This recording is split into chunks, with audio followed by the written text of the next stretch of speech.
All right, sports fans, how's everybody out there doing? William Martin coming at you one more time here on YouTube with another edition of the 300 Pounds of Sports Knowledge podcast. Now, when the New York Yankees woke up today, they were in possession of a 42 and 41 record, which is good enough for just fourth place in the American League East.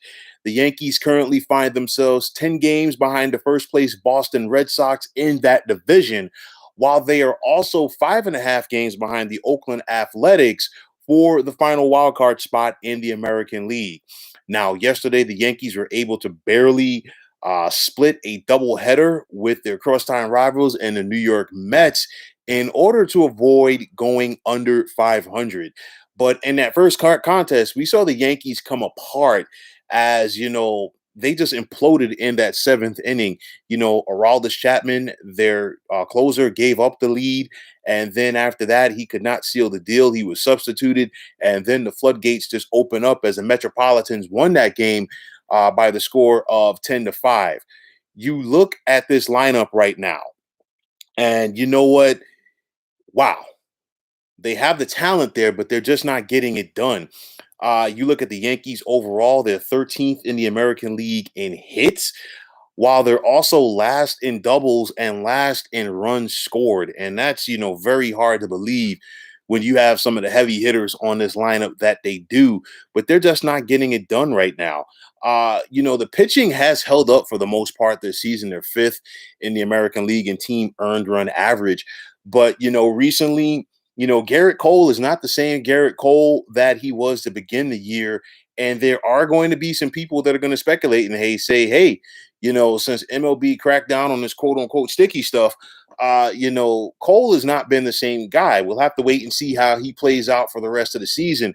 But if Garrett Cole is not pitching like an ace, this Yankees rotation is in big time trouble. Bottom line is, once you look at this roster, the Yankees, they don't have a killer instinct. And, they don't have that over my dead body mentality in regards to winning. 25 years ago, we saw the likes of Paul O'Neill, stepping up, being that guy. Obviously, people think about the Yankees of the 90s and 2000s. Of course, they're going to think about Derek Jeter, but there were so many guys on that team that always came up with the consistent big hit, the likes of Bernie Williams, likes of Scott Brosius. We could just go down the list. Right now, the Yankees just don't have that guy. Who's going to step up and be that guy or guys? Who's going to step up and be that voice in the locker room? And right now, they simply don't have it. And this is when you need your leaders to really step up and be at the forefront for your club. Because right now, it's going to be very difficult for the Yankees to make the playoffs. I'm not ruling them out to say that their season is done. I mean, we still have half of the campaign to go, basically, and I mean they are 5.5 games out. But I don't see a scenario right now where they win this division. They have a 10, like they spotted Boston a 10-game lead, but then on top of that, you have to climb over Toronto and Tampa Bay. Toronto is a better club since last year. Tampa Bay is still good. They've hit a little slump recently, but I do expect the Rays to go and get going and make a second half surge to win this division, and at very least be a wild card in the American League. But for the Yankees to get that wild card spot or get one of those wild card spots in the American League, they're going to have to fight scrap and claw because there are so many teams ahead of them. I just mentioned Tampa. I just mentioned Toronto. You could throw Boston into that mix for a wild card if Tampa gets going and gets back ahead of Boston. Chicago is probably going to win the Central, but you still have to worry about the Cleveland Indians. And out west, the Los Angeles Angels are playing better. You have the Seattle Mariners who have improved, and you also have the Houston Astros and Oakland Athletics. So it's one of those scenarios where, the Yankees have their work cut out for them if they are definitely going to be a playoff team here in 2021.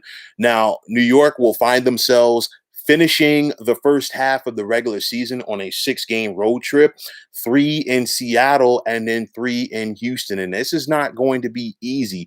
Luckily for the Yankees, today is a travel day as they get to the West Coast. But nonetheless, Seattle is playing better baseball. They are 45-40, and they have their eyes set on a postseason berth as well, as they are looking to end the longest current playoff drought in Major League Baseball. You have to go back to the 2001 season and find the last time that the M's made the playoffs. So they definitely want to get that and put that in the rearview mirror. And with that said, they want to finish the first half of the season on a positive note. You look at the Astros right now, you can really make the case that the Astros are the most complete team in the American League. They are playing some darn good baseball, and now the Yankees have to deal with them on the road in Houston for 3 games. With Cole getting the ball for the first contest in that series, and this is the first time that he will visit Houston since he left there in free agency. And the way that he's pitching right now, you don't want to put him up against that Astros lineup, but you know what? We'll have to wait and see. One question is, will the Yankees be buyers or sellers at the deadline? Unless the Yankees have a scenario where they lose their next 10 contests, then would you want to say that? But with that said, with the contracts that the Yankees have on this team right now, they don't have the flexibility to be sellers. So at this point, they're either going to stay steady Eddie or they're going to be buyers. But nonetheless, this definitely falls into the lap of Brian Cashman. I know that there are some people who are in favor of Brian Cashman. I know that there are some people who are against Brian Cashman.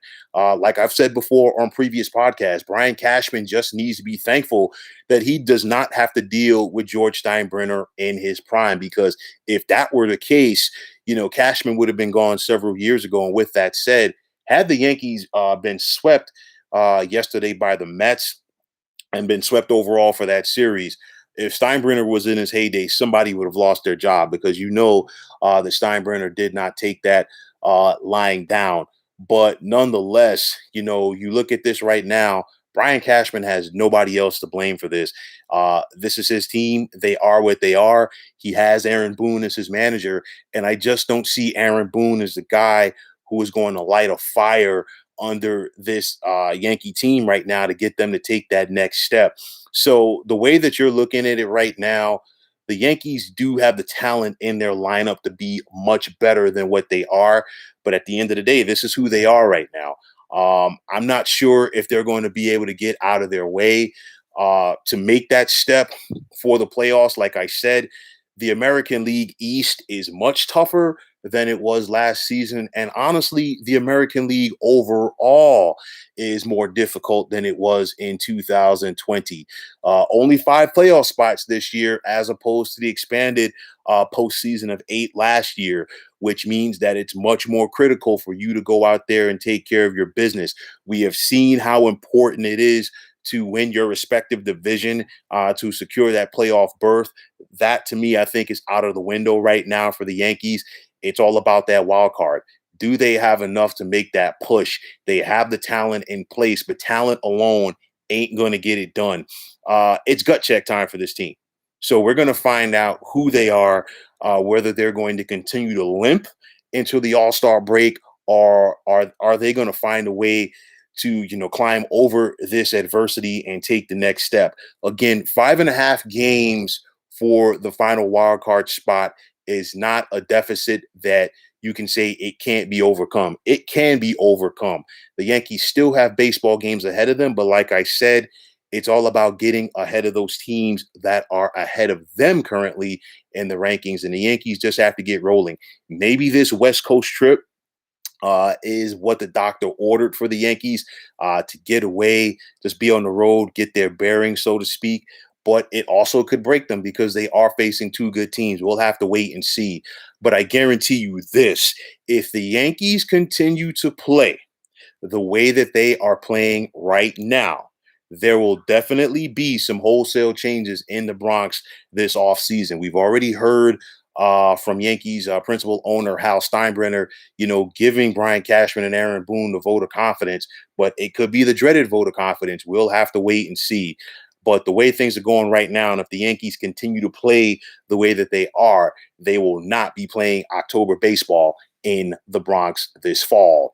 So, folks, that is going to wrap it up. And as always, I want to take this time out to thank you for tuning into the 300 Pounds of Sports Knowledge podcast here on YouTube. I want to take the time out to thank all of you fine folks out there for tuning in.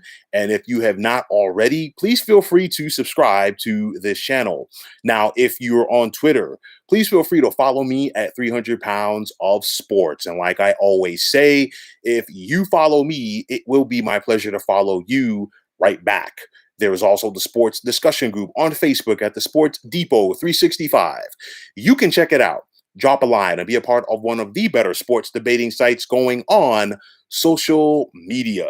So once again, fine folks, my name is William Martin. Take care and have yourselves a wonderful day.